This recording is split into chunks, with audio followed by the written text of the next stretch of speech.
Hey, I'm Renee Hobbs, and welcome to the Media Education Labs program. We're talking about how media literacy promotes community. And we're very fortunate to have Pamela Morris and her team from Indiana University, Columbus, join us here for this event. Well, let's not waste any more time, Pamela. Let's start it. Great, thank you. Hi, everyone. It's good to see you. I just have a couple of slides to kind of give you a brief introduction, and then I'll move right into asking my wonderful team members to chime in with some questions that we thought the answers to might be useful. The National Media Literacy Week is sponsored by the National Association for Media Literacy Education, or NAMELY, and you can find the website at medialiteracyweek.us. And today, the community that I have created at Indiana University is coming together to kind of talk to you about the success of our Media Literacy Week. We just had our 7th year this year. And just to give you an idea of how this all happens, thank you, Michelle. Here's just some of our team members. We began in 2017 with myself and a few colleagues here at IU Columbus, which is a regional campus. Very shortly thereafter, wonderful colleague at IU East had joined in, and pretty soon we brought in Indianapolis and Bloomington, which has just grown amazingly. And there's a little shout out over here in the corner to Indiana University Center of Excellence for Women in Technology, who has been a big add to our team. We also have joined forces also with our Ivy Tech community campus that's here, which is our state's community college, and several of our local libraries as well. So just to give you an idea where we came from, in 2017, the first year that I brought Media Literacy Week here, we had just a few events. We had a film, we had a panel, and then over the next few years, we began to grow. In 2020, of course, we were all COVID bound, and so we did a social media blitz on campus. We came roaring back in 2021, specifically with the addition of the Indianapolis campus. So I'm on a small campus that has about 1,000 students. Indianapolis has 15 times that many. Not to mention Bloomington. And my colleagues up there, one of the biggest contributions was to bring their classes in, both as audiences and, as you'll hear in a little bit, as student created events as well. And you see, we have had t-shirts and swag along the way as well. So just to highlight a little bit more, recently we came roaring back in 2022 with a whole long bunch of events. We had to create a website and a QR code because we couldn't list everything and all the information on a single piece of paper anymore. The past 2 years, we've had a logoed t-shirt, which was designed by a student.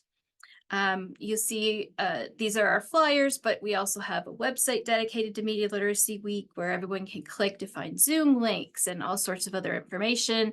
And a little shout out photo here to this year's, some of my students who did some tabling. So without further ado, if there's any questions at any time, please just jump up. So I'm going to start with a question. For some of my team members, how did you first hear about Media Literacy Week, and why did you choose to join up with us? And I know, is Beth or Sam on? Hi, Beth is here. Beth is here. Okay. I can talk. All right. I hope this will come through okay. I'm actually joining from Germany, and the internet is a little wobbly sometimes, so hopefully it'll come through. I learned about it through Pamela, of course. I think that's how most of us learned about it. She invited me to be part of the team. And my motivation for saying yes is that I teach the capstone class in communication studies, and the students always do an applied project, a community project designed to deal with some community question or concern. And so when Pamela approached me with joining it, I thought that's going to be a good fit. I'll try having the students work with media literacy. And the very first year it was media literacy and well-being, health and mental well-being. And so students worked up projects related to that. This year, the focus was more on promoting media literacy And one of the students who worked on one of the projects is here. That's Sam. I invited her to join us and talk a little bit about her experiences from a student perspective. But that's my story of how I got involved. Great. Sam, do you want to talk just briefly about your involvement this year? How did you hear about this and what did you get out of it? Yeah, absolutely. So I was in the capstone this past semester and with Beth, and me and my group of five, all of the capstone, we each had our own you know, project that we had to do, and we ended up doing ours on promoting advanced technology and like digital media along with like media literacy, because we knew it was very important, especially in this day and age, because we are very digital now. So we just thought it was very important, especially for college students, because we did an open house to promote the Idea Garden at IUI. And Samantha, what do you feel you got out of participating in this event? Well, I myself learned a lot more about media literacy and like all of the advanced technologies that we have out there, because I didn't know about the Idea Garden when I first like heard about the project. So I learned a lot about just media literacy and how we all need to be critical thinkers, especially now with it being so prominent nowadays. Good. And there's a question in the chat. You mentioned that your team, which was one of several teams in Dr. Goring's class, did an event at the Idea Garden. And what is that for these folks who don't know what that is? Yeah, so the Idea Garden, it's very technology forward. They are in Hine Hall on the first floor. I believe the room is 106, IP 106. And they're kind of hidden, I would say. They don't have a lot of promotions going on or like marketing. So a lot of people didn't know about them, and I didn't know about them.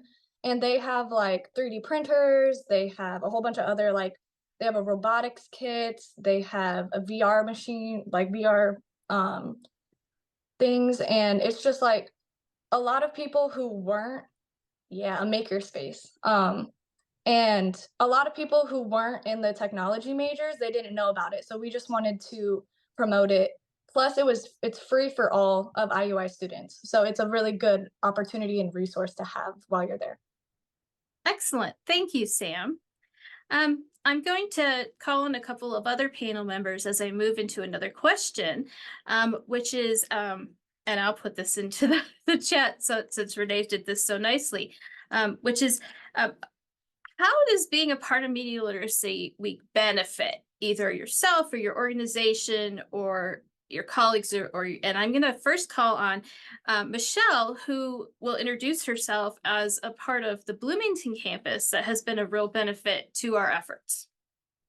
Thanks, Pam. Michelle. Thank you. Good afternoon, everyone. My name is Michelle Bartley-Taylor, and I'm the director of the IU Center of Excellence for Women and Technology. I slowed down for that because that is really important part about why we're involved in Media Literacy Week. We're a very unique center that's been around since 2013. In the way in which we're unique is that we're discipline agnostic. So we believe that technology, kind of along with what Samantha was saying earlier about technology touching everything, that is the premise of our center. Obviously, digital literacy is part of that discipline agnostic approach. So students and faculty and staff who are involved in our center are from all majors, all disciplines across campus. And we were already involved in some things related to media and digital literacy. We have about 50 student interns that work for our center. And so some of those students are involved. One of the groups that actually we formed out with a collaboration with our media school is a group called Media Makers. But we have, in addition to those students being involved in the sort of creative Adobe suite software packages, they create community and they program for students on campus to educate them about those kinds of technologies. But we also have other areas that we do that have to do with digital literacy. So for example, we have a game design group that does some programming around game design. We have digital e-badges, we have podcasts. So all of these things that really have a lot to do with digital literacy, and just coming at it from that discipline agnostic approach. So when Pam reached out and I found out about this, it was a no-brainer for us. Is a really good opportunity for our students who are already creating content and developing workshop materials to have another place to do that. Just the approach about it being discipline agnostic and understanding that, these issues are relevant to all, it was important for us to participate. Thank you, Michelle.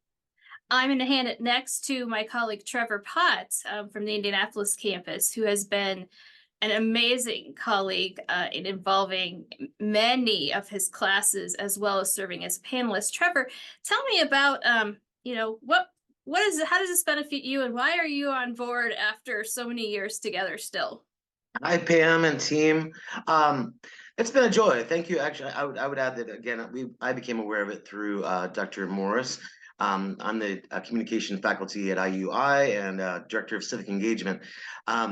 What I've loved about it actually is as I was listening. First of all, just being able to. Kim Kramer has helped us quite a bit in working with other departments and cross-pollinating between different departments. We've had panelists from the art program, from the IT program, from journalism, and I think that's been a really strong benefit. Also, the opportunities for students that Dr. Gehring mentioned in her classes. Sam was one of our best students, award-winning students from last year. She was studying misinformation as it relates to conspiracy theories.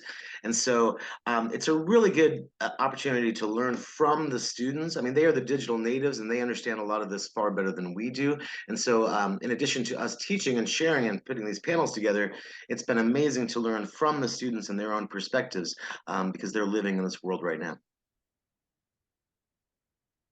Thank you, Trevor. And what is the benefit you felt has been to you or your students over the past couple of years as you've donated an entire week of 3 or 4 classes to this effort? They liked it. Each panel that we've put together, or each event that we've put together, whether it's going to the Idea Garden or whether it's there was a really strong program that we went to this year where students put together using dialogue as a tool to build critical or media literacy skills. They like the different approaches, to be honest. Each one engages them in unique ways. We've had 1 or 2 events where they will watch a film or tie into or watch a Zoom program or whatever it might be, or a Zoom dialogue. But the ones that are face-to-face, I think, are the strongest, the ones that really engage them. And what do they get from it? I mean, it's all part of our central core, which is really teaching media literacy tools. Like Dr. Morris, my bread and butter is media in contemporary society or media and social movements and sort of analyzing that. And I believe that Dr. Lowe was a panel was very, very valuable in that regard too. Again, media ownership, control, and the new world that we're entering into and learning with and from the students. Thank you, Trevor. And now I'm going to ask this specific question to my other half, Kim Kramer, my co-chair in herding all of these cats, who has been, as Trevor said, one of my biggest networking folks. So Kim, tell me a little bit about why you're involved and why you keep coming back and the importance of the networking you've done across disciplines. Well, and Pamela, your choice of the word networking really is the key for me because I love to collaborate and I love to connect. So initially, when Pamela approached me 2 years ago or 3 years ago, it was about that collaboration. And that has just continued to grow. As she said, we've grown to the place where we've got multiple events on any given day. And that gives lots of people different opportunities. We've continued, I love Trevor's word, cross-pollinate. We've continued to reach out to different schools and different departments within those schools. So I sit in a school of informatics. I'm a person who works in the library and information science department. So media literacy is a piece of what I teach in my courses. in all different ways to all different types of people who will be information scientists. But more importantly, in my broader school, the Luddy School of Informatics, Computing and Engineering, we are trying to now cross-pollinate into all of those different departments, and then cross-pollinate with Trevor and Beth in journalism and communications. And so for a large regional campus, that's really important. We get very siloed. And so really this cross-pollination, this working with each other, this collaboration has been amazing. And we mentioned the Idea Garden, and the Idea Garden is connected also to an idea called Digital Gardeners. And that is a large push across the IU campuses to get us to stop being just on our campus and to reach out. And so this big idea of media literacy and Pam's vision for how it can touch every campus in the state has been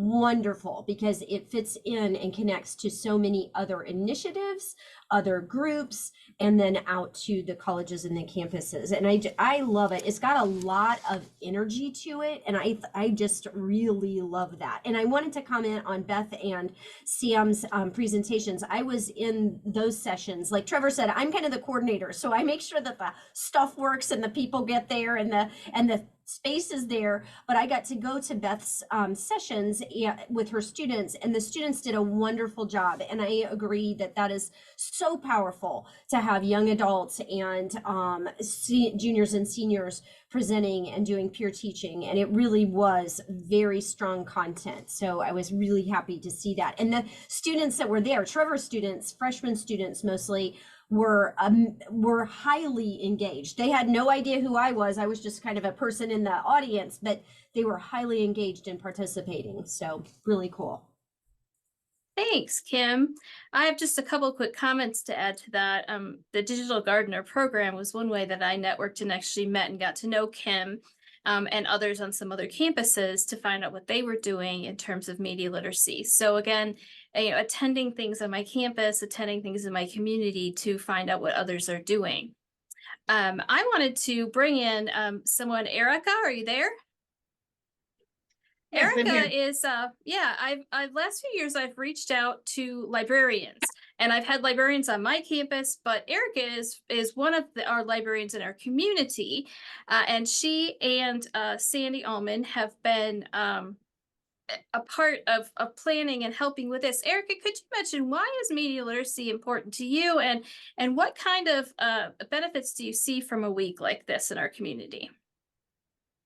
So it's important to have the general public understand how the presentation of media affects how they hear the news, how they hear stories, how they interpret that information. And it's important, so important to the library that incorporating the various types of literacies has become incorporated into our strategic plan. But it's work that most librarians are doing, trying to help the public understand that the way information gets to you can affect how you hear and understand that information. So working with Media Literacy Week and trying to get some of that programming, make that programming available to the public is really important. Thank you, Erica. One other librarian that I worked with in another neighboring county, we did an event on AI, which was very well attended. Getting the community to come has been a challenge, but we keep working on it. Erica's colleague Sandy has a free book van, and she brings that to campus as a part of Media Literacy Week as well. And so that's another area of media we may not think of, but getting students to give them free books and read has been something that has been a very big, important addition. So I'm going to use that question of, why are you still attending? But I'm going to add a question on, and I'm going to call on two people we haven't heard from before. First, KT and then Margaret. So KT is a librarian at IU East and a stalwart participant who is the first one every year to come up with an idea for her campus. KT, how are you inspired, and why is this important to you? Well, it's inspiring. I'm inspired to come up with the ideas I do because I'm looking at what I think of as a media literacy desert in a lot of ways. We're bombarded with all kinds of media and we don't have the tools to be able to assess that. So I look for the connection between that media desert and what's going on in the world and how that would benefit my students. In addition to being a librarian, I also teach first-year seminar students. So I look for things that have a lot of cross-pollination as well. Last year, we did elections and misinformation. So that was for the midterm elections in 2022. I'm thinking of bringing that back because that is a very pertinent topic. That is one that, we are fraught with misinformation, and it's the future of democracy at stake. That's a very important thing we need to think about. One of our initiatives in college is to help build citizens for the future, and being able to teach students how to engage in the civic agora. So to give them the tools to do that is really important to me. This year's project, I teamed up with a different professor and worked with media representations of protest. Protest is a legitimate form of discourse, and it's one that is a hallmark of American history all the way back to the very beginning. But the media tends to skew protest representation. So to teach people how to read the media and understand what's actually going on is a really important tool. It's really important to understand what people are expressing. Is there such thing as legitimate dissent? This myth that there's only one right way to protest. And the ability to critically analyze that kind of protest behavior is really important. So for that, just the subject matter itself, I think, is absolutely fascinating. But what it also allows me to do is reach out to colleagues that I wouldn't necessarily be able to do so. So last year I reached out to political science and communications. This year I reached out to a different communications professor. Next year I've got another one on tap. I've already started to think about what I'm going to do. So I think it's a valuable program. I think that it allows the library to expand its reach. I think it's a huge benefit to our students. And again, I just look for those connections between what's going on with the media, with misinformation specifically, and how I can connect it to the lived experience of our students. Thank you, KT. Margaret. Margaret has many diverse interests, as you will see. She's sitting in a spaceship this moment. She has brought a wonderful panel together for a couple of years. I'll let her talk about that and and what her interest is, because she kind of came to me through Digital Gardener as well, and I would never have connected with somebody in the School of Public Health. Well, thanks, Pam. And I love the Media Literacy Week, so I'm really glad that you do it. And my big thing when I first started was being so enraged by how people were not getting good information about the COVID vaccine and all the fussing and fuming when, well, you have the information we have now, it's a new blah, blah, blah. So it's like anyone can talk about that. And so that kind of made me really into it. I wanted to talk about COVID and the lies they didn't tell you. But then I could get no one for a COVID panel, but I got two colleagues who want to talk about the lies that are fed you about diet and exercise and body composition. And they did a great job, and it was really wonderful, and it went off really, really well the first year, and they came back the second year.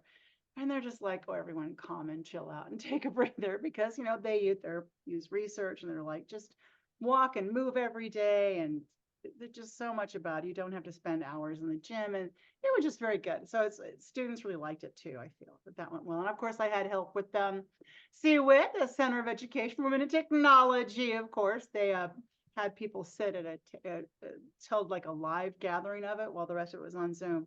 So it was good. I mean, there are many things that we could talk about with public health issues, definitely, in terms Thank of you, Margaret. media, but that's it. Awesome. So for those of you on the call, we have a mix of in-person and Zoom events. We try to make almost everything available on Zoom as well as live, unless for special requests. One of Beth's groups wanted to be very specifically not on camera when they were doing an event. And one of the things I think that's benefited her students is learning over the past couple of years how how to have a panel on Zoom with audio and cameras. And this year was very impressed, very professional. 2 years ago, I remember we had a lot of issues trying to do it in the classroom. So that has also grown. You know, we get these experiences are not just about the information given, but how to deliver it. And so we have, you know, been successful both in having captive classes and audiences, as well as having folks on Zoom. So that has been very successful as well. I would like to give each of my panelists a chance to kind of answer one last question. And I know that I wanted to leave plenty of time for it because this is kind of the place where they get to say anything they want. But you know, what's one piece of advice you would give to folks who are trying to organize media literacy events on their campus or in their community? So in no particular order, I'm going to start with my co-chair, Kim Kramer. Are you ready to give your piece of advice, Kim? You're muted, hon. I am. I was looking, I had a screen up and now it's gone. So I will talk for just a second. I have a lot of things that I've learned over time. One of the things that I do is that site-based organization. So a couple of things that are helpful is figuring out your microcosm. We're in a very large environment, so we have to deal with other people who can book our spaces. And we literally start with that months in advance. We worked on that starting in May and July.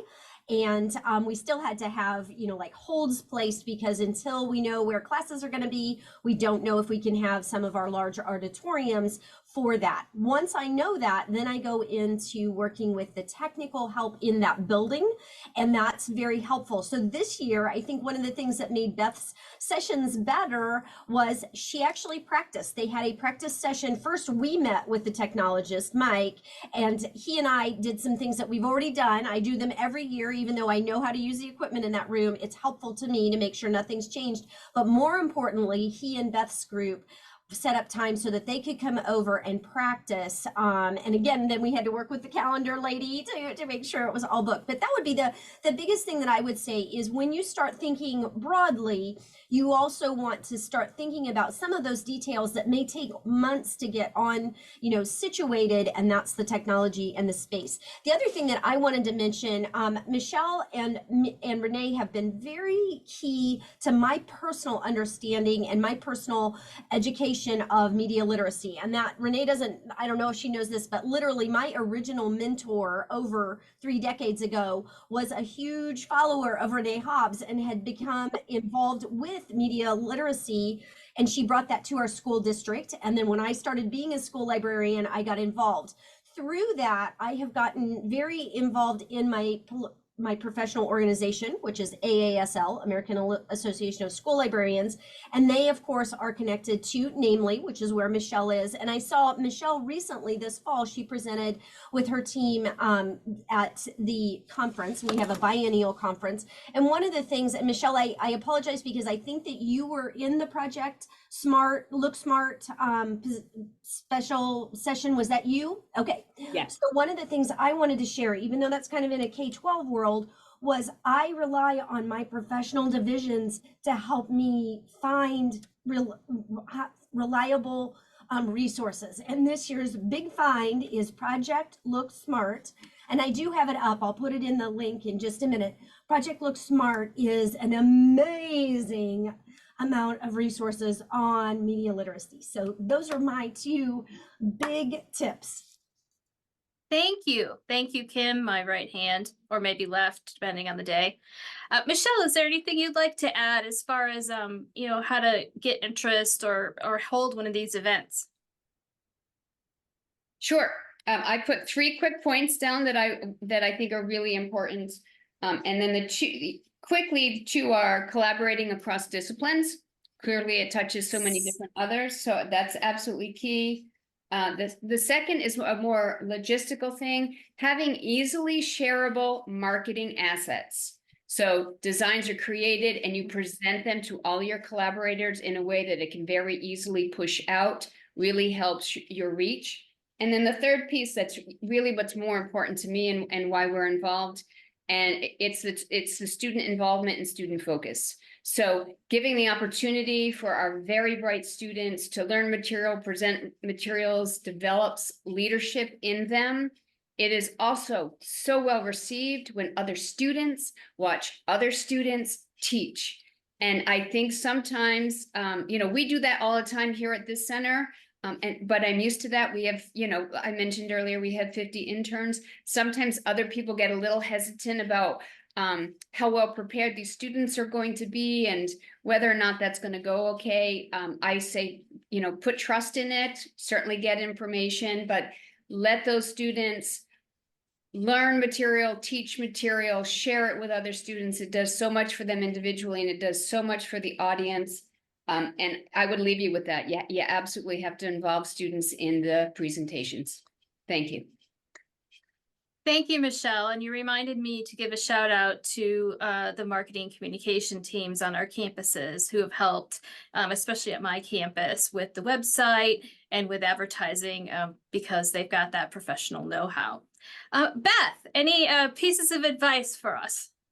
Yeah, actually, I would focus my advice on coordinating student involvement, because actually in the capstone class, what happens is I have like 5 different groups doing projects. Not all of them end up being Media Literacy Week projects, but often they are. Often there's a group that's designing a panel and deciding who to invite to that panel, what the topics is going to be. And one of the challenges is we start class in August, and by October, they need to have their events on air live. So it's a very short time period for learning about the content area and then planning the project and completing the project. And a couple of tips for that. One is, I think it helps to narrow the focus of what the students are looking at. So I give them a theme each year. The first year, like I said, it was mental health and wellness. The second year, it was misinformation. This year, it was promoting media literacy. And I think that narrows it down. And the other thing is, I also, when I teach group communication, I talk about don't short circuit the process. You need to take the time to do it, even though you don't have much time.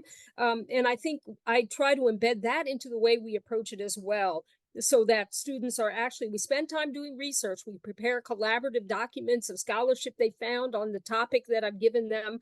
And I also have them think through, we do a session that's on proposal pitches. Individuals make little videos of what they would like to do, and then we in class choose the particular projects we're going to do. So there's little ways that we go through all of the steps of making sure the planning happens, even though we have to do it in like 5 weeks. So anyway, that's what I would say. Thank you, Beth. Trevor, what advice do you have for us? Hi. This is great advice all around. I really appreciate that. I will echo Michelle's comment there that the coordination of events by students and from students leads to wonderful development of leadership skills. That's terrific. And that's actually something I have not done in my own classes, but I'd like to because I think that's a terrific thing. But logistically speaking, it's good to have some of the classes that are steered towards this assigned to go to these events, but not just to sit back passively, but to be actively engaged and to write reflections on this or put presentations together afterwards about what they learned from the experience. I think that's very, very important. I mean, it helps obviously to have an audience there. And also, when possible, make it open to the public, because sometimes, I mean, that's the goal, is to reach out to the public. We had a session last year on the show Black Mirror as it relates to media literacy, and I think there were about 50 people who were chimed in because they were really interested in this. It was a touchstone culturally speaking, but they really wanted to learn from this and have a discussion through Zoom. And so that's what I'd recommend. Recognize the students have such knowledge to tap into that, give them leadership skills, and to involve the public where possible. Thank you. Renee, I hope you're going to capture this and send me this chat, because I got to turn this into something for like Michelle. I'm thinking it's an article. Voices from the field of media literacy education. Kim and I'll work on that. Voices from the field. You guys are rocking it. I'll send you the transcript, but this is rich. Yeah. Okay. I have a few more people. Erica, if you're still there, I'm wondering, what kind of advice do you have for reaching the community? We are still facing a challenge with that. What do you feel we can do to best get the community involved versus just campuses? So one thing that is just hard with the general public is you have a limited number, excuse me, of people who really want to touch on difficult subjects. So we geared this year's talk on what was, do you remember the title? Oh yeah, it was like- was misinformation, the First Amendment, free speech, hate speech, and conflict was the title of it. So we have so much, as many libraries, schools, and public, of wanting to censoring the content of libraries, and so we're having conflict around that.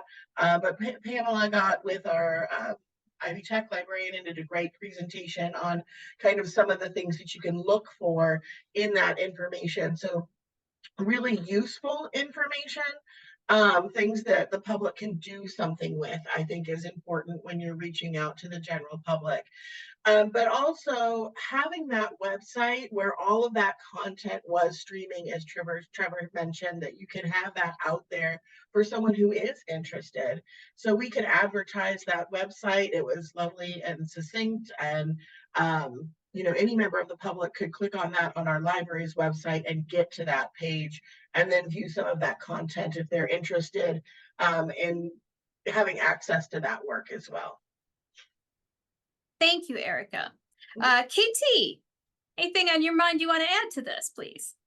Well, I cannot underestimate the role of academic affairs in promoting promoting our offerings. We wound up getting local press to cover one of our presentations. And so I got a write-up in the local paper. It was pretty nice.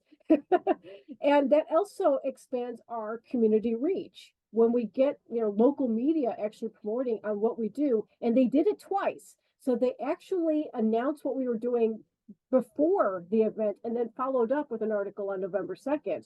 So we got double duty out of it. And that's really important, not only for, promoting information, but also promoting our campus as a resource that's valuable for our community.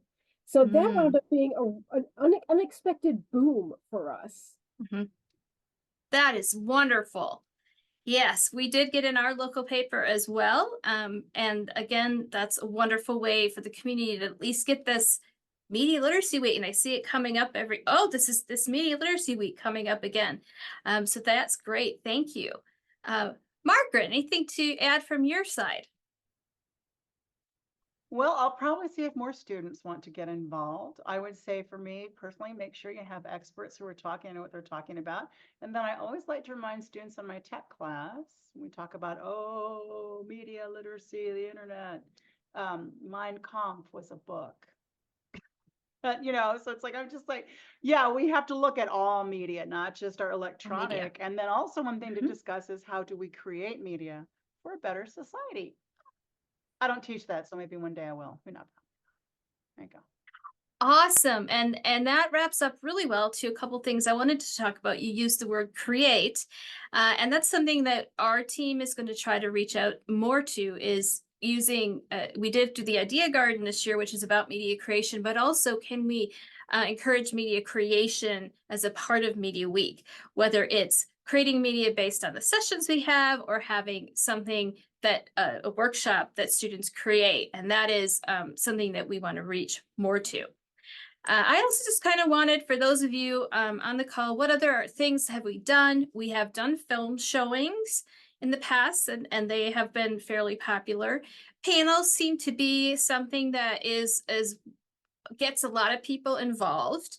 And we've had a lot of different types of panels and topics of panels. Trevor mentioned, we use media artifacts like Black Mirror, and like we've done showings in media education films before. We showed Michelle stars in a film about a fake information. We showed that a couple of years ago. That was really popular. Actually, we showed it twice because it's free, and that's always good. We have had workshops. We had a really popular one year about building your LinkedIn profile. And I know that the one that was not on Zoom that I did not get to attend, that Best Class did, was a very hands-on, and we use the media literacy smartphone that the Media Education Lab hands out. We've handed those out. We do have swag. We give away t-shirts. We give away keychains, pens.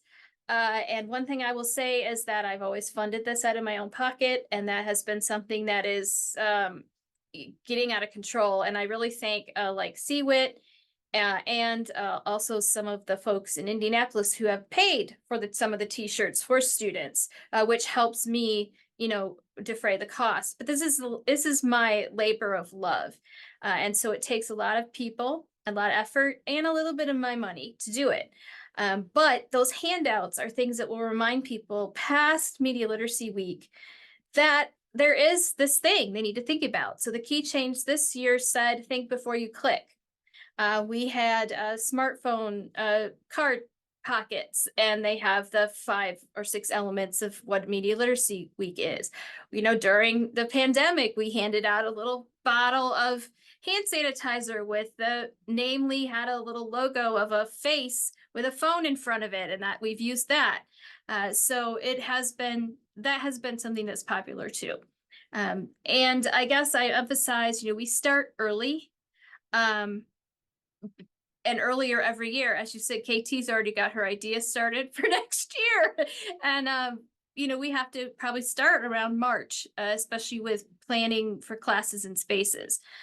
So that's it. And I wanted to just open it up. I forgot to call on Sam Snyder as a student to see, did she have any advice? And then we'll open it up for questions. Sam, please tell us if you have advice from a student perspective. So from our work, for my group and for all of the projects that we had in our capstone, I feel like the biggest thing is being able to research and know how to reach the target audience, because media literacy is for everybody. It's not just for college students. It's not just for the older generations or the kids. It's for everybody. So, and there's a lot of strategies that you have to use for each, because the strategies that you use for kids isn't the same one that you use for the older generations. So just being able to figure out what strategies would work best in order to, you know, get the point across and see how the message of media literacy sticks for each group. Thank you, Sam. And that reminded me of one other goal that we have is to try to reach to the K-12 educators in town. It has been a challenge in that, you know, they have a very full schedule. Traveling to campus or to an event is somewhat difficult. So we're also trying to be creative in that way as well. Michelle has her hand up. Hi, everyone. I'm gonna cry because in 2015, when we launched Media Literacy Week, this was it. This was the dream, right? This was the dream that every community would take this week on, and it would kind of, you know, just explode across the nation. And it's really just, it's so inspiring. I am filled with gratitude and just so impressed. I always am with how Pamela has built this over time, but just all of you, just, you know, thank you so much for just all your work on this. And I think that, you know, next year is a big year. It is the 10th anniversary of the US Media Literacy Week. And it's obviously also a presidential election year. And Media Literacy Week falls very close to that.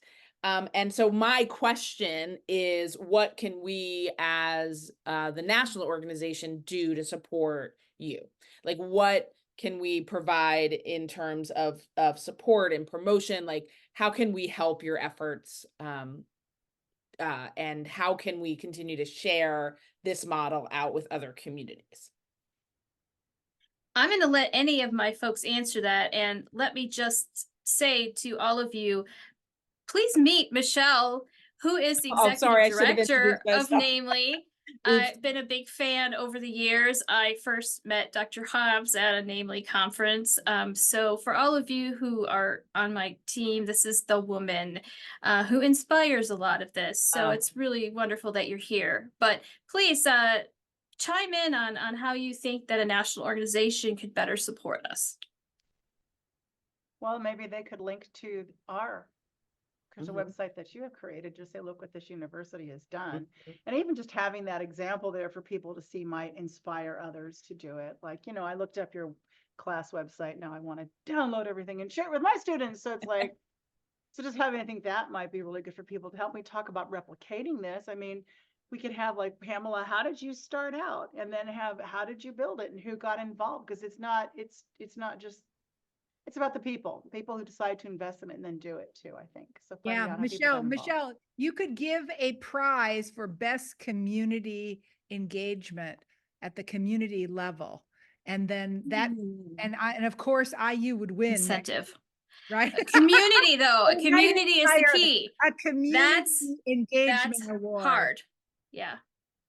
Kim.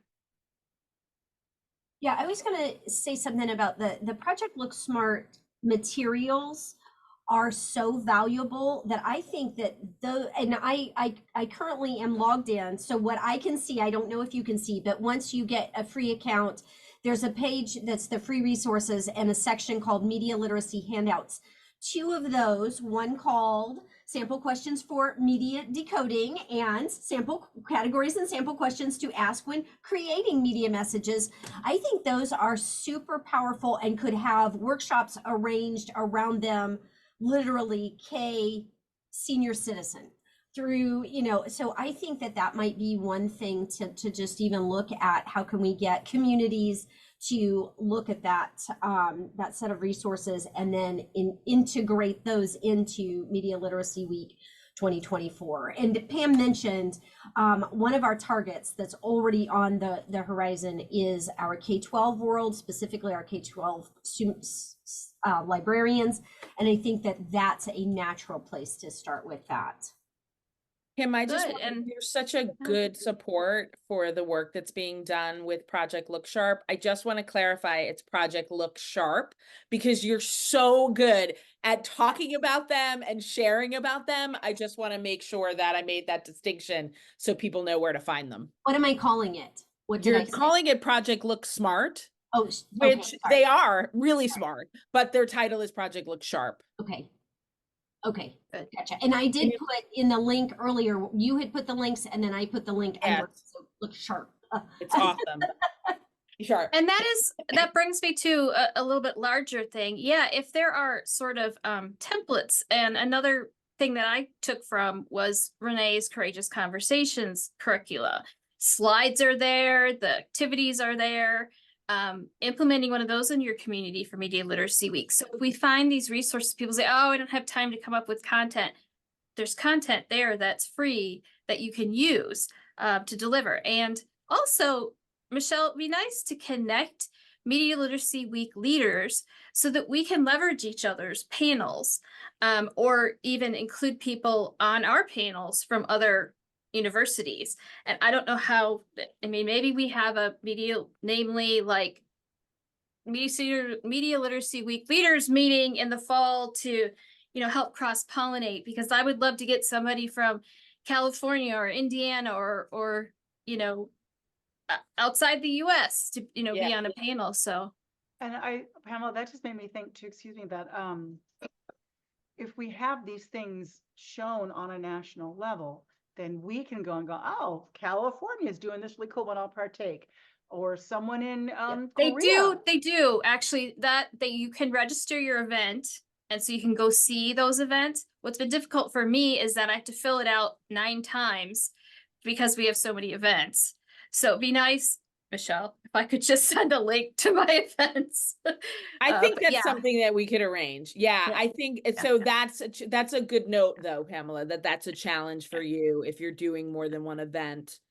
That might be something that we could change on the form too. And other things that have been helpful in the past, Michelle, are logos, memes that have been created that we can use.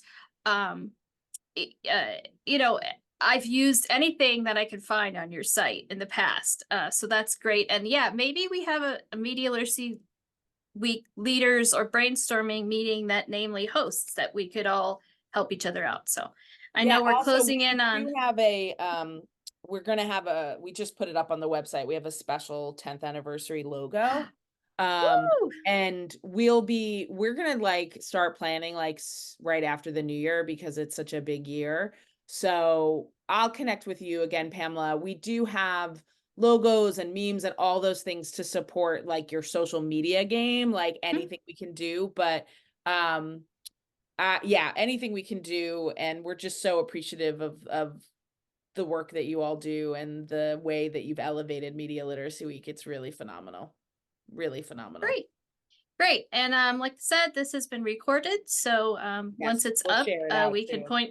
Yeah, and we'll try to put together the transcript of the information that has been collected and sort of make that available as well. So any last words, Renee? Pamela, this was a dream come true for me. You and your team are so inspiring. I feel like I'm shocked that you did it on your own dime. Yeah. We have no money. There's no money on our campus. Zilch. So I feel like knowing that helps me realize that it's really about the power of love and connection that is at the heart of this work, right? You said, look, I want to be more connected to the other experts and other community folks, and I want to I want to see my work as part of something bigger. And my goodness, your team has really demonstrated the power of that in such a great way in this program. You have so much to be proud of. The problem is you've set your expectations really high. How are you going to top 2023? I can't wait to see. We've what got you women and ideas. men are Yeah. going to do. We've got ideas. I can't wait to see how it's going to get even bigger and better next year. My last piece of advice is, even if you do an event, 2 people come. That is the power of those 2 people will tell 2 people who will tell 2 people. And when we add up all of the people we've touched with our Media Literacy Week every year, I feel like a really big sense of accomplishment because it's so important. I'm preaching to the choir. So amazing. Okay, thank you so much for letting us do this, Renee. And I hope some people will watch it, and we'll try to get our advice out. You have a wonderful holiday, everyone. Thank you, team. Happy holidays. Thank you, everyone. Thank you. Thank you, Pamela. That was awesome.